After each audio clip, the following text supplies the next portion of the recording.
Good morning. It's another Saturday that I wanted to talk about what's on my mind. Last week I talked a little bit about the idea of burnout and living your best life and living a life where when it comes to burnout, you don't just think about the value, the work you put in, but the value you get out in this world, and making sure that what you are doing with your life, if you do love life, is to create meaning, is to create real meaning in the world, and not temper your energy with the time that you have to be able to do so. Today I thought I would talk about another kind of area that I'm thinking about, and that is something that I thought about a lot earlier in my life and really transformed a lot for me, and that's this idea of changing the world.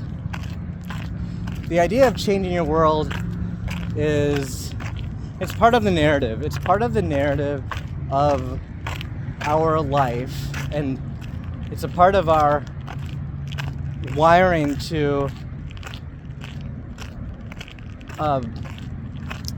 living life with meaning. And it's part of our process in which we create a narrative in our life. We are wired to be safe in stability and to take on the unknown, and to forge a new destiny where we see what's wrong with the structures that we have in our life, and we confront the chaos of the unknown, and from that we rebuild what's around us in a way that is better than what it was before. And there's a lot of really interesting work. I've been reading Jordan Peterson's Master Meaning, and there's a lot of grounded neuroscience and psychology that stems into this and formulates this overall thesis, which I'll get to at some point. But what I want to talk about is just kind of the concept of changing the world. And when I was younger, I read Ayn Rand. I really found her work very enjoyable, between The Fountainhead and Atlas Shrugged, and Atlas Shrugged being really a book about the problems of the world and her idea of solutions of how to make it better. And it was very grand in scale, talking about the world as the world and as human civilization as a whole. And that led me to encountering Ron Paul on media and debates, and actually feeling at the time, this is 2007, 2008, when I was 20, what was I was like 22, I was about 25, 26 years old, really actually getting passionate about the concept of political action. And so I was leaning very politically libertarian at the time, and I actually went to a Ron Paul event called Students for Liberty. It was in St. Louis back, 2008 or so, and I was really passionate. I was actually about Ron Paul, and I was really excited, and I got a chance to briefly meet him and got a chance to hear him speak, and I was really excited about that. I had traveled all the way from Milwaukee to St. Louis because I was so excited to be a part of that and to see him speak. And I'll never forget something that he said during the speech, was that if you're passionate about changing the world, don't go into politics. And I did not expect that to be what I heard. I did not expect him to say that, because obviously he went into politics. Now, he was first a physician, an obstetrician who delivered lots of babies before he actually became a representative in the U.S. House of Representatives. So he had done work prior to that, and but the first thing he said is for young people, his advice for young people was not to immediately go into politics, and it is just to create value in the world. And the rest of the conference was really dull for me. It was about political action, and it was a lot of discussion about tactical strategies for getting people like Ron Paul voted into office. And a lot of what I was hearing from other people throughout the conference was a lot of tactics that were in line with Saul Alinsky's Rules for Radicals, which I'll talk about at some point if I haven't already. But I think it's just I think the tactics and Rules for Radicals are effective for political action, but aren't necessarily representative of how to live a good life or how to be a good person in living a good life. They're manipulative.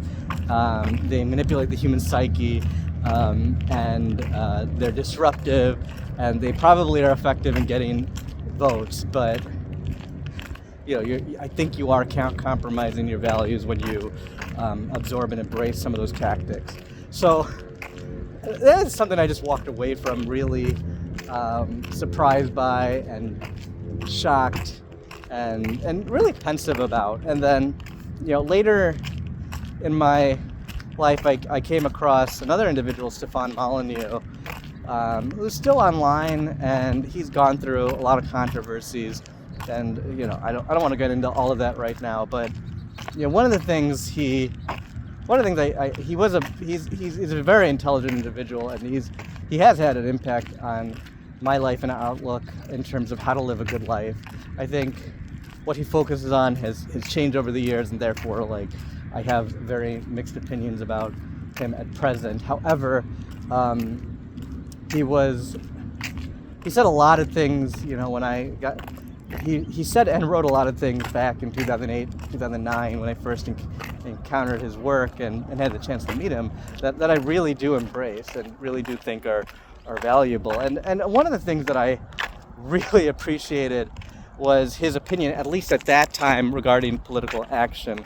And he talked about how so many of us want to use political force to change the world, to get if X, Y, and Z person gets elected, X, Y, and Z might happen, and we might make the world a better place over time, yada yada, and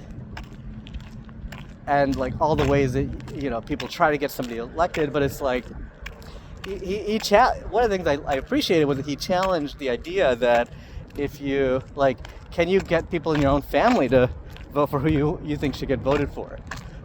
Can you get the Democrat in your party to vote for somebody like Ron Paul? Could you get the Republican in your conservative who would otherwise support Mitt Romney or John McCain? Could you get them to vote for Ron Paul? Can you actually make arguments and compelling say compelling things in your own family to get people to enact political change and to vote differently? And one of the things is if you can't do that, what the hell are you doing trying to change the world and at a political level if you can't even get your family to change their opinions? And that actually really did resonate with me. It really did resonate with me at the time. And it because I don't think the people in my life that were extremely politically active were ones who would change their opinion about anything. And they're kind of already set in their ways, and even if they are facing an anomaly that represents a true fact, they're emotionally hardwired to their preset beliefs. They are emotionally hardwired to their structure of what is good and bad, where their value structure. And quite honestly, so am I. Not necessarily, I'm not saying I'm one who's not subject to changing my opinion, but I am just like everybody else, and I think this is kind of hardwired into us at a neuroscientific level, where we feel safety and structure, and we feel and the anomalous information is a threat to our feeling of security. We don't change our opinion based upon rationality. We don't change our opinion based on logic. We are emotionally wired to protect that which we feel secure in, and when we are faced with anomalous information that can disrupt our own value system and system of the world that we feel secure in, we feel threatened. And no amount of logic is going to instantaneously change that. If we are individuals who can think critically and be heroic in our way in which we accept new information and integrate it into what is in our existing world and what works and doesn't work in the structures around us to build a better world, then that's what being a hero is. And all of storytelling is, as far as I can tell. But what I'm trying to say is that we don't change our opinion based on these facts. And so it's kind of naive of us to think that if we can't even change the opinions of those directly in front of us that easily, that we can actually change the world, that we can make that we as an individual can make the United States a better place, make North America, Western civilization better than it is, that we can make the entire world better with one presidential candidate that we vote for. I think there's some naiveness and some arrogance to it, in kind of thinking about what we're actually capable of doing if we can't even change our family's opinion, right? So that actually resonated with me a lot, and I bring this all up, and all of this is on my mind right now. There was a recent No Kings rally. There's been a couple of those. Whenever Trump's in office or a conservative's in office, it's the left that gets really politically active and has protests. And then when Democrats are in power, you have similar action by the right. When Obama first came into power, you had, and that was after the 2008 financial crisis, where a lot of banks were bailed out. You had the Tea Party movement. There was something about protests on Wall Street. You had a couple of those things going on, and this always happens with power and political change. Certain party just gets really emotionally charged up and goes into these political rallies and talks about these things at a very, very macroscopic scale. Thinking about and you got this. I'm not political. I don't take a political side. I just look at the world kind of philosophically. But that being said, you got this guy in office, Trump. This one guy who has emotionally evoked so many people on the left. They are so oriented to him. They are so oriented to him as an individual. There are so many problems in the world, and there are so many people who have different forms of control about different problems, but everybody is so focused on him. That's the whole idea. No King's protest. So, everything comes down to this one person you're representing as a king in your metaphorical worldview of, the world as it is. And it's what I can't tell, and what I don't understand is you can change you don't need to change the world. You can change your world, right? Again, if you can't, focus on what you can control. There is, whoever's president is going to affect certain policies that exist there, and some policies are going to be better than others, and some things are going to be disappointing, and some things will be the world might feel a little bit better in some very specific element. But we're all living pretty individual lives. We have a community around us. We have people around us. We have conflicts we have with our family, with our coworkers, with our neighbors. That we have methods of conflict resolution that we can implement with them. We have ways that we can find solutions to local problems that we actually have lots and lots of control over, that we don't have to complain about Trump for. But we don't focus on any of that, and then we focus on this one guy in office, or this one person, and that the whole world is like a problem just because of this one person. Meanwhile, we completely ignore our community, we completely ignore our family, we completely ignore our children, we completely ignore the things that are just directly around us. We completely ignore our work and the problems related to what we've done, what we focus on in our individual work. And for me as a physician, the patients I take care of, the project and research projects I'm doing, these things just have, there are ways that I can address that without caring about Trump. And I don't want to sound mean or anything, but whenever it comes to political action, and this is the left or the right, I just notice that there are a lot of people that go into protest that don't have their life in order. They don't have their individual life in order. They're focused on these political entities or these people they've never met before, or they have zero interaction with, out in the political sphere. They're so emotionally attached to that, but they're ignoring, their children, they're ignoring their husband or wife, they're ignoring their partner, they're ignoring their friends, their employees, their community, because they're so fixated on these very specific political players. And that's what I get back to. Before you think about saving the world, save your world, right? I mean, we don't, people are focused on, in the United States, are focused on Trump. They're not focused on, why are we not focused on, a community that's falling apart in the Middle East, or in Nigeria, or in a specific part of Eastern Asia?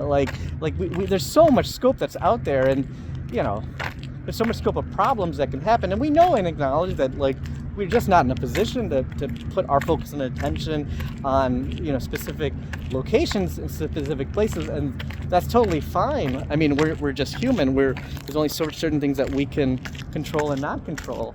But for some reason, we don't, because of the media or because of our attention span, we're not thinking about this in relation to our local community. We have this fixation, this complete fixation with United States national politics, with the Supreme Court, not our local court, with the President of the United States, not our boss at work, or things like that. And there's so many scales of scope and control that we find ourselves.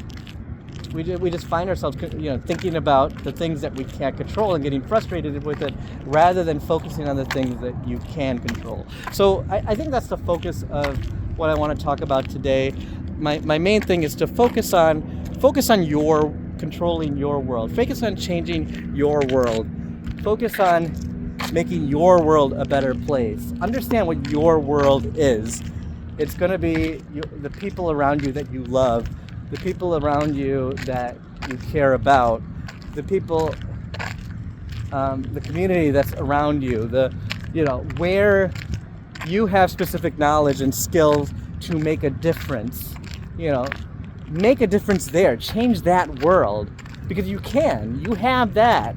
And it goes far more than just a vote, or making others vote in a national election of people you just don't know. I mean, focus on your world, not the world. So that's my thoughts for today. Another beautiful morning. I'm gonna finish off this run, but you guys have a wonderful day, and we'll talk again soon.